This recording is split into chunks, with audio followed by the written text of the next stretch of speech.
ተወዳጁ የአደይ ድራማ ክፍል 41 ተለቀቀ። ከባድ ነገር ተፈጠረ። እንደዛውም ደግሞ ፍቅር ራሷን ለማጥፋት መድኃኒቶችን ሰብስባ ልትውጥ ነው።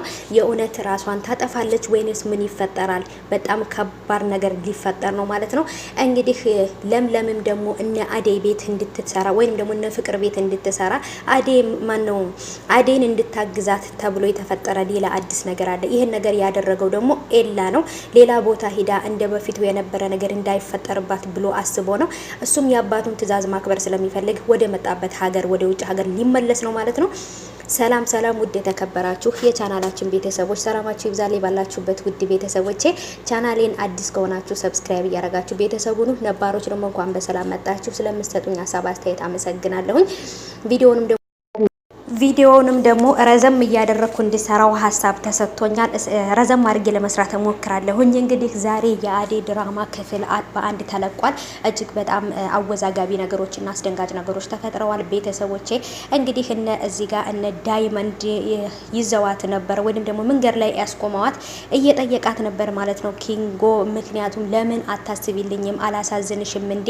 አንቺን ለማየት ነው እዚህ ጋር ተቆም የምጠብቅሽ ብሏታል። እሷም ደግሞ እኔ የራሴ ህይወት አለኝ ከዚህ በኋላ በጭራሽ እንደዚህ እንድታረግ አልፈልግም ብለዋለች።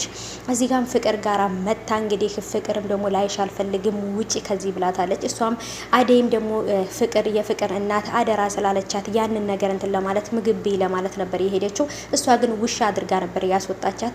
አደይና ፍቅር እንደዚህ የሚያደርጋቸው ነገር ምንም ነገር ሳይሆን ፍቅር እንደዚህ የምትሆነው ለምን ዳዊት ወይንም ደግሞ ዴቭ እኔን አያፈቅረኝም ለምን አደይ ጋር ሆነ የሚል ነው። ራሷን ለማጥፋት እየሞከረች ነው። በጣም ተከፍታለች። በጣም ልቧ ተሰብሯል።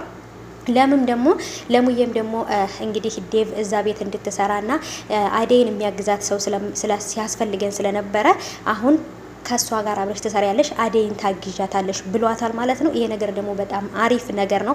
ምክንያቱም ይሄን ነገር ያስደረገው ይሄን ነገር እንዲሆን ያደረገው ጓደኛዋ ወይንም ፍቅረኛዋ ኤላ ነው ማለት ነው። እሱ ውጭ ሀገር ሆኖ ለዴቭ ብር ያስገባለታል። ልክ ደሞዝሽ ነው ብሎ ይሄንን ብር ይሰጣታል ማለት ነው። በተዘዋዋሪ እሷ ሳታቅ እሱ ይረዳታል ማለት ነው። እሱ ግን ለምን ጥሎኝ ሄደ ገንዘቡንም አልፈልግም ብላ ስለምትል እሱ ትቷት እንዳይሄድ ነው የምትፈልገው። አሁን ግን ኤላ ወደ መጣበት ሊሄድ ነው። ይሄ ነገር ደግሞ በጣም ከባድ ነው ብዬ አስባለሁ። ለሷ በጣም ከምታስበው በላይ በጣም ከብዷታል። ምክንያቱም ኤላን ከ7 ዓመት በኋላ አግኝታው ድጋሚ ማጣቷ ለሷ በጣም ልቧን ሰብሯታል። ዴቭም አሁን ላይ በጣም ጥሩ ውሳኔዎችን እየወሰነና ለአደይ ዘብ እየቆመላት ወይንም ደግሞ በቃ እንደ ፍቅረኛ አክት እያደረገላት ነው ማለት ነው። እንግዲህ እህቱም ደግሞ እውነት ለመናገር በጣም አደይን ትጠላታለች ማለት ነው። በጣም ነው አደይን የምትጠላት። ግን እኮ ለሷ ምንም አላደረገቻትም። እውነት ለመናገር ሊዲያንም ሆነ ፍቅርን በጣም ነው የምትወዳቸው።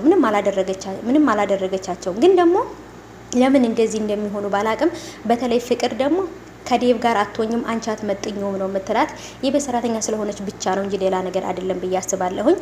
እንግዲህ ለሙዬ እዚህ ጋር ፍቅር አባራት ውጭ ላይ ቁጭ ባለችበት ሰዓት አግኝታት ነበር። በጣም ከፍቶኛል እህቴ ብላታለች።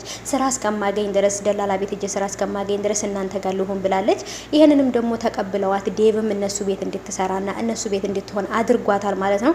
ባርኮት ይሄን ነገር ቢያቅ ደስ ይለዋል እንጂ ይከፋዋል ብዬ አላስብም። ምክንያቱም ባርኮት ራሱ በጣም ነው የሚወዳት፣ ከልጅነት ጀምሮ ያቃታል ማለት ነው። ኤላንም እሷንም ያውቃቸዋል ከበፊት ከልጅነት ጀምሮ ማለት ነው። አብረው የተማሩ ናቸውና ይሄ ነገር ደግሞ ለነሱ በጣም አሪፍ ነው እላለሁ ቤተሰቦቼ። ስለዚህ አሁን ላይ እዛው ለምለም እና አደይ ጋራ አብራ እየሰራች ነው። ፍቅር ደግሞ አደይንና ለሙን አንድ ቤት ማየት አትፈልግም። ፍቅር በጭራሽ አደይም ሆነች ለምለምም ሆነች ማንኛቸውም ከቤት እንዲወጡ ነው የምትፈልገው። ምክንያቱም ዴቭን ለብቻው ማግኘት ስለምትፈልግ፣ ዴቭ ደግሞ እኔ ያለሷ መኖር አልችልም፣ እሷ አስተንፋሴ ናት፣ የልቤ ትርታ ናት ብሏል ማለት ነው። በቃ አጭር አማርኛ ማለት ነው። እና ቤተሰብ ትንሽ ፍቅር አሁን ላይ ራሷን ለማጥፋት መድኃኒቶችን ሰብስባ ልትውጥ ነው። ይሄ ነገር ከባድ ውሳኔ ነው ብዬ አስባለሁ። እልህ ነው የያዛት ወይንስ ደግሞ ፍቅር ነው? በጣም ግራ አጋብቶኛል ከምላችሁ በላይ በጣም ነው ግራ የተጋባሁት ማለት ነው። ምክንያቱም ይሄ ፍቅር ሳይሆን እልህ ነው ብዬ አስባለሁ። እናንተስ ምን ታስባላችሁ? ሀሳብ ኮሜንት ላይ ያስቀምጡልኝ።